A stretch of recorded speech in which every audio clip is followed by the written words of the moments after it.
Bismillahirrahmanirrahim. Assalamualaikum warahmatullahi wabarakatuh.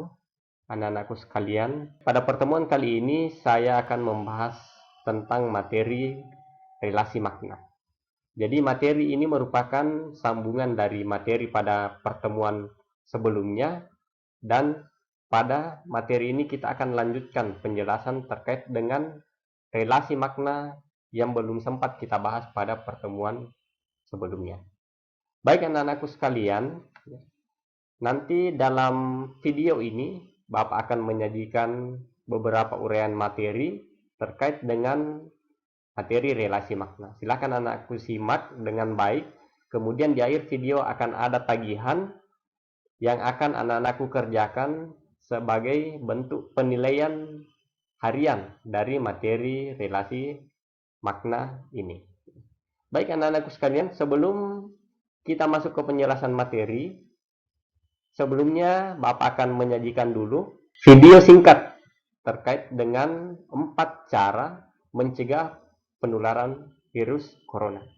Kenapa Bapak menyajikan ini? Karena ini sesuai dengan arahan dari pemerintah, dalam hal ini Kementerian Pendidikan, bahwa pembelajaran daring sebaiknya itu juga mengarah kepada pendidikan kecakapan hidup, utamanya bagaimana memberikan informasi kepada anak-anak sekalian terkait dengan virus corona atau disebut dengan COVID-19 yang sedang melanda dunia saat ini. Baik, silahkan disimak video berikut.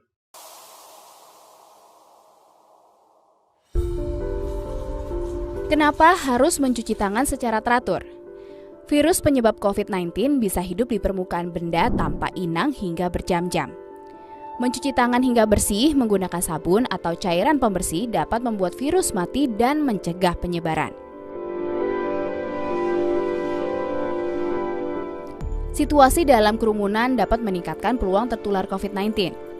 Saat seseorang batuk atau bersin, cairan partikel kecil keluar melalui hidung dan mulut yang mungkin terinfeksi.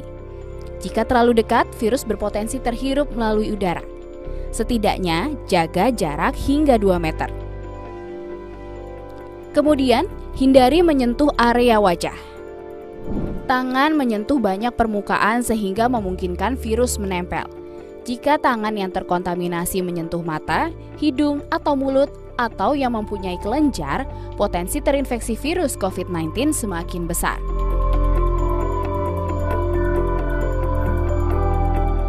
Pastikan Anda dan di sekitar bisa bernafas dengan baik dan sehat tanpa gangguan, termasuk menutup hidung dan mulut saat bersin atau batuk dengan menggunakan tisu atau masker, atau bisa menggunakan bagian dalam siku. Jika merasa tidak sehat, gunakan masker agar tidak menulari orang lain di sekitar Anda. Jangan lupa ganti masker secara berkala. Baik anak-anakku sekalian, sekarang kita masuk ke penjelasan materi dari relasi makna. Sekarang, yang akan saya bahas yaitu homofon. Jadi homofon di sini dikatakan sebagai 2 kata yang bunyinya sama tetapi tulisan dan maknanya berbeda. Jadi dia memiliki bunyi yang sama tetapi tulisan dan maknanya berbeda.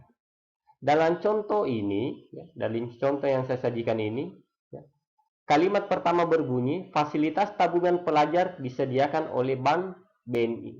Jadi kata yang saya tebalkan di sini, sekaligus saya miringkan, inilah kata yang berhomofon. Homofonnya itu ada pada kalimat kedua. Kalimatnya berbunyi, kami senang mempunyai kakak kelas seperti Bang Teguh. Jadi di sini yang saya tandai adalah kata bang. Jadi kalau kita lihat di sini, dikatakan tadi bahwa homofon itu bunyinya sama. Ini bunyinya bang, bang. Jadi kalau kita dengar secara sepintas, itu susah dibedakan. Ya. Artinya bunyinya kalau kita dengar secara sepintas itu sama, bang. Nah sekarang, untuk membedakannya, itu bisa kita lihat dari tulisannya. Satu diakhiri dengan huruf K, sementara yang kedua diakhiri dengan huruf G. Kemudian dia katakan maknanya berbeda. Makna bank pada kalimat pertama dia bermakna sebagai badan usaha di bidang keuangan. Ya, yang biasa anak-anakku tempat untuk menabung. Ya. Nah, sementara kata bank pada kalimat kedua dia bermakna ini sapaan untuk laki-laki atau abang ya, bisa dikatakan sebagai kakak. Makanya di sini saya katakan kakak kelas. Nah, jadi dalam kalimat ini kata bang dan bang itu dikatakan dalam relasi makna sebagai sebuah kata yang berhomofon. Nah, sekarang kita lanjut ke relasi makna yang keenam, yaitu hiponim. Di sini dikatakan bahwa hiponim adalah kata yang maknanya merupakan bagian dari makna kata lain. Jadi untuk hiponim itu bisa dikatakan sebagai subordinat dari kata. Nah, kalau kita di sini burung, subordinatnya itu artinya bagian-bagian dari burung itu. Apa-apa saja yang termasuk burung. Nah, itu yang disebut dengan hiponim. Jadi contoh burung itu walet, burung elang, burung beo. Makanya hiponim dari kata burung, kalau ditanyakan hiponim dari kata burung artinya apa-apa itu jenis burung. Nah, maka inilah hiponim dari burung, yaitu walet, elang, dan beo. Baik, sekarang kita lanjut ke relasi makna yang ketujuh, yaitu hipernim. Hipernim adalah kata yang maknanya merupakan superordinat makna kata lain. Jadi atau bisa juga dikatakan hipernim ini adalah kebalikan dari hiponim tadi. Kalau hiponim tadi itu subordinat, kalau hipernim adalah superordinat. Nah, contoh di sini saya katakan burung. Hipernimnya burung apa? Hewan. Kenapa burung ini hipernimnya adalah hewan? Karena burung ini kan bagian dari hewan. Jadi superordinat. Kalau tadi hiponim, burung itu dia mengacu ke bawah, bagian-bagiannya burung itu apa?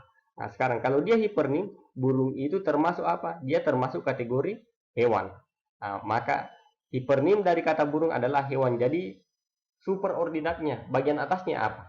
Nah, itulah yang disebut dengan hipernim. Ya. Nah, sekarang kita lanjut ke relasi makna yang ke-8, yaitu polisemi. Jadi ini adalah relasi makna yang terakhir. Polisemi adalah kata yang mempunyai makna berbeda, tetapi masih ada hubungan antara makna-makna yang berlainan tersebut. Contoh di sini, kalimat pertama berbunyi, kami diliburkan oleh kepala sekolah selama 1 bulan untuk mencegah penyebaran COVID-19. Kemudian kalimat kedua, darah bercucuran dari kepala Kayada karena terbentur di dinding kelas. Kata yang berpolisemi di sini adalah kata kepala. Kepala. Karena polisemi dikatakan di sini makna berbeda, tapi masih ada hubungan antar makna di situ. Ya. Kata kepala pada kalimat pertama dia bermakna pimpinan. Ya. Sementara kata kepala pada kalimat kedua ini dia bermakna anggota tubuh. Tapi dia hubungan maknanya, hubungan antara makna berlainan tersebut ada. Apa itu hubungannya? Kepala pada kalimat pertama ini kan artinya jabatan, ya, dia bermakna sebuah jabatan, tapi dia adalah bagian di atas, ya, di atas posisinya ini kepala sekolah. Sementara kepala ini di kalimat kedua yang menyatakan anggota tubuh, itu posisinya juga kan di atas. Artinya ada hubungan dari makna kedua kata ini, maka dia dikatakan sebagai kata yang berpolisemi. Sekalian, itu tadi penjelasan materi terkait dengan relasi makna bagian kedua. Nah, sekarang silahkan anak-anakku kerjakan tagihan berikut. Jadi formatnya sama dengan format pada pertemuan pekan lalu. Ya, silahkan diketik di Word. Kalau memang Anda tidak mempunyai laptop, boleh ditulis tangan. Ya, jadi boleh diketik, boleh ditulis tangan. Nah, kalau ditulis tangan ya tentu difoto nanti hasilnya baru dikirim. Nah, kemudian nama filenya, apakah itu nanti file Word-nya atau file fotonya, ditulis nama filenya dengan format nama kelas kemudian nama siswa. Contohnya di sini misalnya 102 tanda hubung Febrian. Jadi ini nama filenya supaya nanti ketika saya drop ke dalam folder itu sudah bisa langsung tersusun. Kemudian tagihan ini dikirim ke alamat Gmail atau WA saya selaku guru mata pelajaran, sama pertemuan sebelum, paling lambat 24 jam setelah pembelajaran berakhir sesuai jadwal PBM pagi. Kehadiran siswa dalam PBM daring dilihat berdasarkan tugas yang telah dikirim. Kemudian Soalnya 4 nomor. Nomor 1, kembangkan kata sanksi dan sanksi menjadi 2 buah kalimat yang menunjukkan bahwa kedua kata tersebut berhomofon. Jadi buat 2 kalimat, kalimat pertama pakai kata sanksi NK, kalimat kedua pakai kata sanksi NG, sehingga nampak perbedaan maknanya nanti. Nah, sehingga nampak perbedaan maknanya, tetapi penyebutannya atau bunyinya sama. Maka dia nanti nampak ini bahwa oh, sanksi dan sanksi itu adalah kata yang berhomofon. Untuk nomor 2, tuliskan hiponim kata-kata berikut. Jadi imbuhan, hiponim kata imbuhan apa? Atau bisa dikatakan bagian-bagian itu, imbuhan itu apa? Atau apa-apa yang termasuk imbuhan itulah hiponimnya. Tulis 2 atau 3 kata, ya. Hiponim imbuhan. Kemudian hiponim dari bahan bangunan. Nah, apa-apa yang termasuk bahan bangunan. Nah, itulah hiponim dari bahan bangunan. Tulis 2 atau 3 kata. Kemudian planet. Nah, hiponim planet, ya, jenis-jenis planet. Apa-apa yang termasuk planet. Planet apa saja. Itulah hiponim dari planet. Kemudian nomor 3, tuliskan hipernim dari kata-kata berikut. Nah, ini kebalikan dari hiponim. Superordinatnya, mangga. Mangga itu termasuk apa? Nah, maka itulah hipernim dari mangga. Kemudian mobil. Mobil itu kira-kira termasuk apa? Superordinatnya atau bagian atasnya apa? Nah, kemudian terakhir, manusia. Manusia itu termasuk apa kira-kira? Nah, maka itulah hipernim dari kata-kata ini. Jadi nanti ditulis, ya, atau diketik, terserah yang mana mudah menurut Anda. Yang berikut, keempat, kembangkan kata-kata berikut menjadi 2 buah kalimat yang menunjukkan bahwa kedua kata tersebut berpolisemi. Nah, jadi kaki buat dua kalimat dengan menggunakan kata kaki sehingga nampak bahwa kaki pada kalimat pertama dan kaki pada kalimat kedua itu berpolisemi. Sama tadi contoh yang saya berikan, kepala. Ya, itu kan ada 2 kalimat yang saya contohkan. Kemudian begitu juga anak, buat 2 kalimat sehingga nampak bahwa anak pada kedua kalimat tersebut berpolisemi. Dan kata ketiga adalah mata. Silahkan dibuat seperti contoh, buat 2 kalimat dengan menggunakan kata mata sehingga nampak bahwa kedua kata tersebut berpolisemi. Aku sekalian, ya, itulah tadi tagihan yang harus Anda kerjakan. Kemudian seperti dengan petunjuk pengerjaannya, nanti tugas yang telah diselesaikan dapat dikirim ke alamat Gmail saya. Bisa dilihat di sini musakir@gmail.com, atau bisa juga melalui WA 081242985337. Silahkan pilih yang mana menurut Anda mudah Anda lakukan. Kemudian jika ada pertanyaan terkait dengan materi, ya, bisa ditanyakan melalui komunikasi di WA pribadi saya, ya, atau bisa juga ditanyakan di kolom komentar di channel YouTube. Nanti saya akan jawab di situ. Baik, untuk pertemuan hari ini saya rasa cukup. Mudah-mudahan anak-anakku sekalian betah belajar di rumah dan bisa mengikuti protokoler pemerintah terkait dengan penanganan COVID-19. Tetaplah berada di rumah untuk mencegah penularan virus ini. Sekian, saya Iri, wabillahi taufiq wal hidayah. Wassalamualaikum warahmatullahi wabarakatuh.